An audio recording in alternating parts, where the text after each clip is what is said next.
Hello बच्चों, चलिए प्रश्न देखते हैं। प्रायः पुरुषों में वर्णांतता रोग होता है और स्त्रियां इसकी वाहक होती हैं, कारण स्पष्ट कीजिए।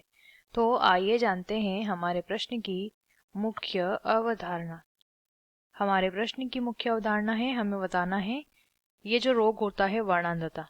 ठीक है, प्रश्न में हमें दिया है ये वर्णांतता रोग पुरुषों में तो होता है परिलक्षित, यानी कि पुरुषों में दिखाई देता है। पुरुषों में ये रोग होता है और स्त्रियां जो होती हैं वो इस रोग की वाहक होती हैं। तो ऐसा क्यों है?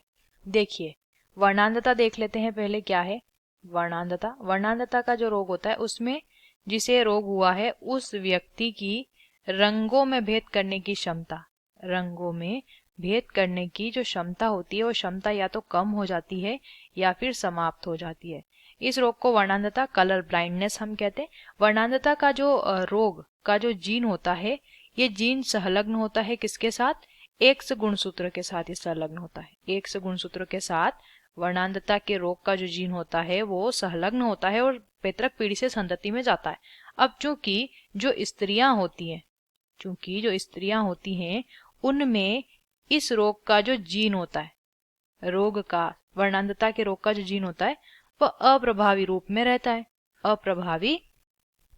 में रहता है, जिस वजह से क्या होता है कि स्त्रियां केवल इसकी वाहक होती हैं, उनमें ये रोग नहीं आ पाता।